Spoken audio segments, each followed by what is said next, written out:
From Lagos, the nation's commercial capital, this is the news at 10, live from Channels Television. Reporting tonight, Hello and welcome.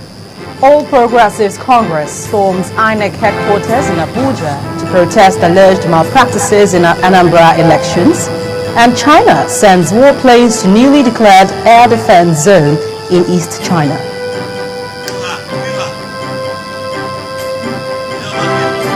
Tonight, Federal Progressives Congress storms INEC headquarters in Abuja.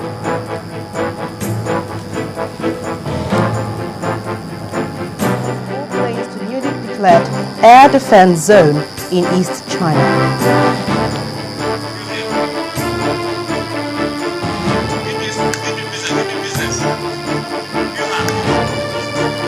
On Business News tonight, Minister of Petroleum Resources promises transparency as the federal government begins phase 2 of the marginal field licensing.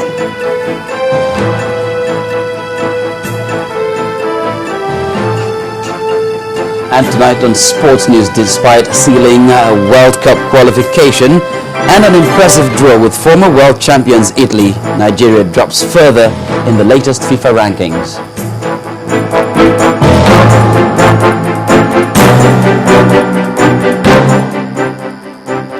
Return to the classroom immediately. That's the definite order handed down to the striking lecturers by the federal government. Now, December the 4th is the deadline attached to that order, failing which the members of the Academic Staff Union of Universities may have to look elsewhere for alternative employment. Our correspondent Amaka Okafor reports on the latest twist to the federal government ASUU face-off. It's been 5 months since the Academic Staff Union of Universities ASUU embarked on an industrial action to protest the non-implementation of the 2009 ASUU-FG agreement. And after several meetings, the federal government seems to be talking tough. All vice chancellors of federal universities that are currently on strike should immediately be open for academic and allied activities as directed by their pro-chancellors. Any academic staff who fails to resume on or before the 4th of December 2013 automatically ceases to be a staff or institution. The minister says the federal government has exhausted all available avenues to end the impasse, hence the decision. You can notice the country where Mr. President will sit with you for over 13 hours and all issues have been resolved. And you promise that within 1 week you get back to us, only to see later now giving new conditions outside what have been discussed. But organized labor has described the action as militarization and asked the federal government to rescind the decision. I read the press release and it's saying immediate effect. First of all, that is a military term, and I don't think that will in any way bridge the divide between the government and ASUU. If they say they don't report to duty and they are going to sack the whole of the lecturers in the country, the first question I'm asking the minister is where is he going to get those who are going to fill those positions? How many lecturers do you have in the country? How many of them are unemployed that you think you are going to employ the next day to fill in? And what you've just created is another avenue for brain drain, because you're going to have lecturers who feel that they are not being respected in this country, who are knowledgeable, and they will go somewhere else where they will be appreciated. But I think this will further bridge the divide between the government and ASUU. With a December 4th deadline by the federal government for the lecturers to resume to work, it remains to be seen who blinks first. Amaka Okafor, Channels Television News. Well, the face-off between the federal government and the Academic Staff Union of Universities ASUU has lingered for 5 months, and still there appears to be no end in sight. While several attempts have been made to resolve the dispute, both sides have stuck to their guns. In this background report, we examine the issues at stake. The industrial action embarked on by the Academic Staff Union of Universities ASUU started on July the 3rd, 2013, after the group's National Executive Council meeting at Olabisi Onabanjo University, Agwaiwe, in Ogun State in June 2013. To justify its position for calling the strike, ASUU cited the non-implementation of all the outstanding aspects of the 2009 agreement as the biggest impediment to the advancement of tertiary education in the country. We said out of 9 items, government only implemented 2, and then now government has singled out 2, and instead of implementing them, government is just planning to negotiate and then decide what it's going to do in terms of implementation. That is not what we're asking for. After about 3 months into the strike, it became apparent that something had to be done. This opened the door to a series of meetings between the federal government and ASUU, all of which ended in deadlock, forcing the president himself to intervene at some point.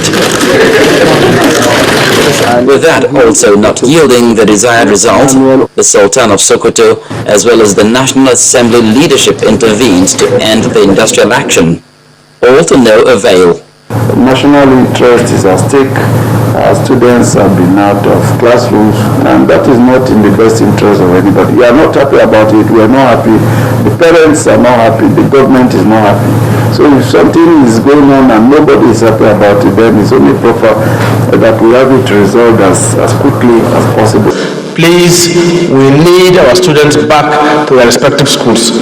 While the strike and efforts to resolve it were going on, a former president of ASUU, Professor Festus Iyayi, died in a road accident around Lokoja in Kogi State while on his way to the National Congress body in Kano, throwing what appears to be a spanner into the whole process. Now, for ASUU's leadership, they cannot be cowed by this statement coming from the federal government, as they insist that what they are asking the government to do is not a gift for the academic union, but their rightful entitlements. Well, I'm now being joined on the news at 10 by one of the lecturers. She's a professor of counseling psychology in the Faculty of Education, that's University of Lagos, Professor Ngozi Ozare. Thank you so much for joining us on the news at 10. Thank you very much for inviting me. That seems to be a very stern one coming from the federal government. How do you feel about it? Actually, I had to juggle my brain to try to remember if the military are still around, because they left like 14 years ago, and we are being ordered back to school, and that's not very neat. Being ordered back to school when we have not even buried our colleague that died in this process. We are Africans. Are we that insensitive that an international scholar died in the process of salvaging education? You don't even want us to bury him. You are bent on sacking us. That is not very neat. Looking at the timeline of the discussions that have been held over the past 5 months, there have been so many individuals trying to intervene. I remember that the president himself also held a meeting with the lecturers, etc. And many were happy. Festus Iyayi was at that meeting with the president. So we gather. Many people felt that, okay, this looks like it's going to be the end of it. And here we are again. What went wrong after that particular meeting? Nothing went wrong. You see, after that meeting, at that point it was agreed, ASUU leaders, go back to your members. And when you go back to your members, discuss with them what we have said. And that is the standard thing, because before any strike is called, each ASUU branch holds a congress to have a referendum. Are we going on strike or are we not? It depends on the number of branches. If more branches say, well, let's go on strike, fine. And when you are to call off the strike, the same process must take place. That was what the president meant, that go back to your people. And they came back. We had our congress in the different branches, and at the end of it, it's out of the 61 branches, it's only 6 branches that said suspend the strike without conditions. What about the rest?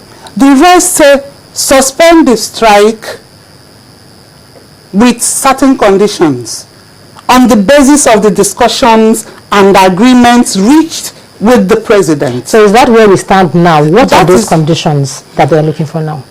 First, at that meeting, it was agreed that 200 billion will be released within 2 weeks to revitalize the education sector before the end of 2013. 2013 is ending in a month's time. That has not been done. We also agreed that nobody should be victimized. In the memorandum of understanding that will be signed, there's usually a clause at any time you are signing an agreement after a strike. There's a clause. We say that that clause should be included. Nobody should be victimized as a result of that strike. All right. Then, all the things we have agreed on, we want it written in a memorandum signed by a representative of the government, right, preferably the Attorney General of the Federation. I'm going to have to stop you there. Unfortunately, we're running out of time, but it is an issue that we will have to address at some other forum. I'm going to thank you so much for joining us on the News at 10. Thank you I've been speaking with the Professor of Counseling Psychology and the Faculty of Education in the University of Lagos, Professor Ngozi Osamire, and we've been examining the federal government and the ASUU face-off. Well, in part 2, after the break, Rivers PDP members celebrate the exit of Governor Chibuike Amechi from the party.